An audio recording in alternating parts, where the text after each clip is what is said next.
Bismillahirrahmanirrahim. Assalamualaikum warahmatullahi wabarakatuh. Saya bernama Metrik 059575 Muhammad Fakrul Mu'min Fauzi. Assalamualaikum warahmatullahi wabarakatuh. Nama saya Amirul Aiman bin Zakwan. Nombor metrik 061815. Assalamualaikum warahmatullahi wabarakatuh. Nama saya Ahmad Hafizuddin bin Abu Qashin. Nombor metrik 061661.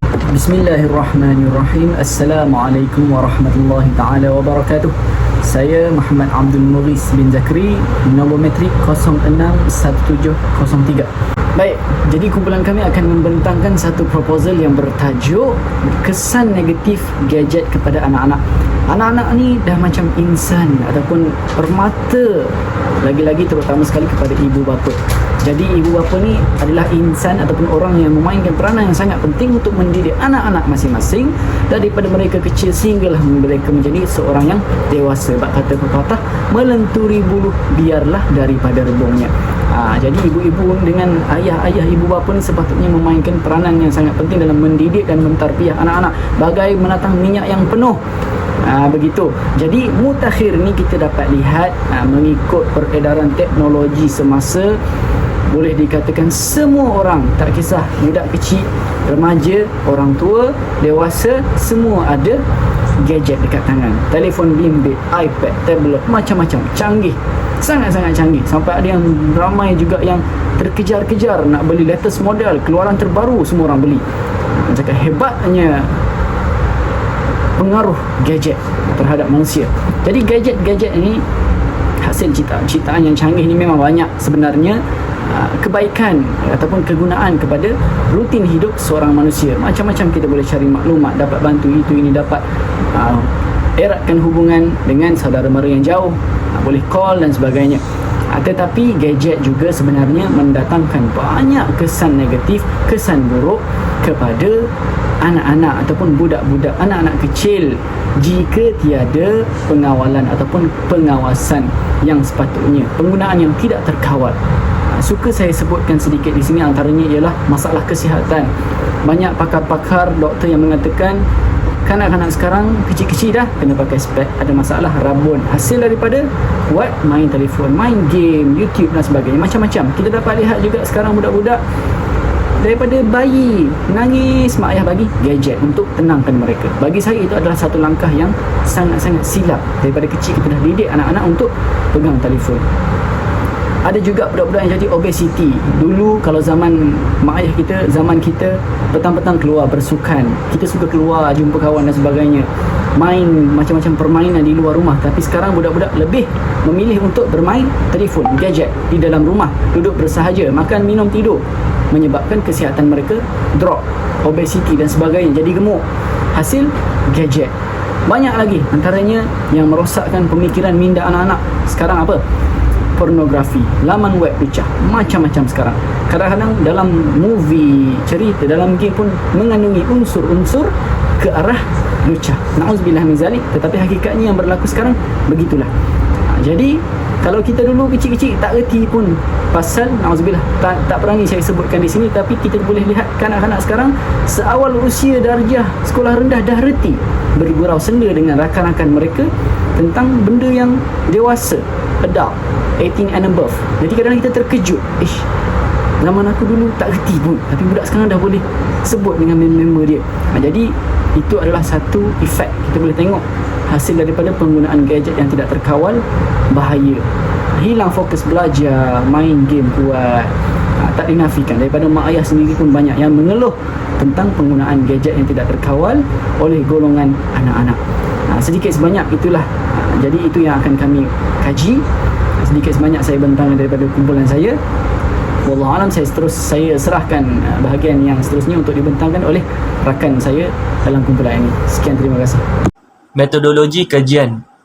Penyelidikan ini dibuat dengan pakai kaedah kualitatif, iaitu wawancara.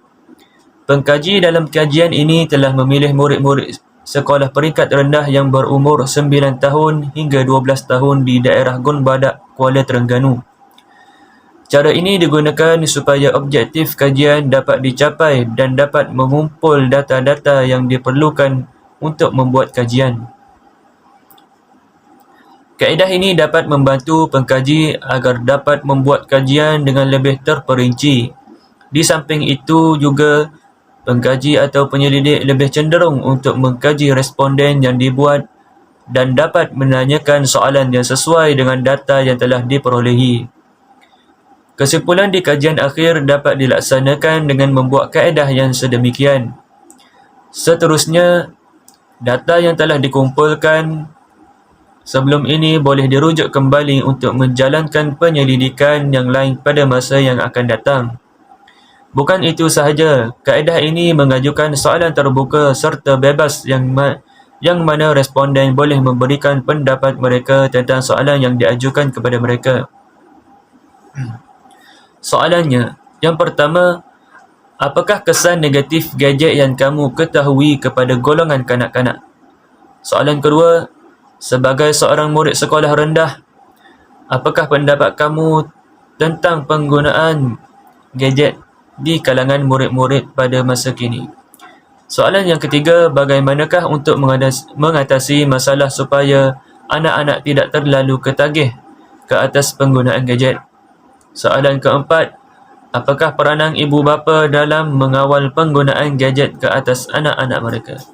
Soalan yang kelima, bilakah masa yang sesuai dan tepat bagi anak-anak untuk menggunakan gadget? Sedikit tentang metodologi kajian dan mereka bentuk kajian yang mana kajian saya bertajuk kesan negatif gadget kepada anak-anak. Dalam penyelidikan ini, pengkaji pakai kaedah kualitatif iaitu wawancara. Pengkaji dalam kajian ini memilih murid-murid yang bersekolah peringkat rendah yang mana berumur 9 tahun hingga 12 tahun di daerah Gombadak, Kuala Terengganu. Cara ini digunakan supaya objektif kajian dapat dicapai dan dapat mengumpulkan data-data yang diperlukan untuk membuat kajian. Seterusnya, saya akan menerangkan tentang reka bentuk kajian. Untuk membuat kajian ini, pengkaji menggunakan kaedah kualitatif. Kajian ini dapat membantu pengkaji agar dapat membuat kajian dengan lebih terperinci lagi.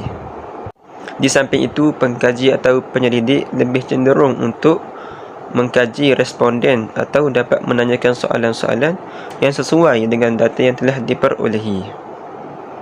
Kesimpulan di kajian akhir, kajian dapat dilaksanakan dengan membuat kaedah yang sedemikian. Seterusnya, data yang telah dikumpulkan sebelum ini boleh dirujuk kembali untuk menjalankan penyelidikan yang lain pada masa yang akan datang. Bukan itu sahaja, kaedah ini mengajukan soalan terbuka serta bebas kepada responden yang mana mereka boleh memberikan pendapat mereka tentang soalan yang diajukan kepada mereka. Kajian yang dilakukan ialah kesan negatif gadget terhadap anak-anak. Populasi kajian ialah kanak-kanak sekolah peringkat rendah yang bersekolah di daerah Kuala Terengganu.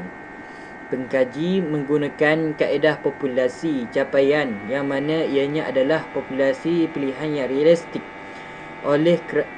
Kerana penyelidik atau pengkaji boleh menjadikannya asas atau tapak untuk melakukan generalisasi dapatan penyelidikan. Pengkaji membuat kajian ini di daerah Kuala Terengganu. Hal ini disebabkan oleh kesan negatif seperti kemerosotan pembelajaran terhadap murid-murid di daerah ini menunjukkan peningkatan dari tahun ke tahun. Disebabkan itulah, pengkaji membuat kajian di daerah ini kerana ingin mengetahui apakah respon atau maklumat yang pengkaji dapat hasil daripada kajiannya di sini. Pengkaji membuat kajian ini di daerah Kuala Terengganu. Kajian ini dibuat di daerah ini kerana banyak sekolah-sekolah yang ada di sini, yang mana ianya akan memudahkan pengkaji membuat penyelidikan dan mengumpulkan responden. Kajian dibuat di sekolah rendah di kawasan Gombadak, yang mana ianya di dalam daerah Kuala Terengganu. Pengkaji akan mewawancara seramai 5 orang murid lelaki dan 5 orang murid perempuan yang berdarjah 6, yang mana ianya berjumlah 10 orang murid. Pengkaji akan memilih murid yang ketagih dengan gadget untuk diwawancarakan.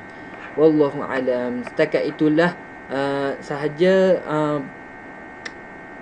pembentangan daripada kumpulan kami. Wallahu alam.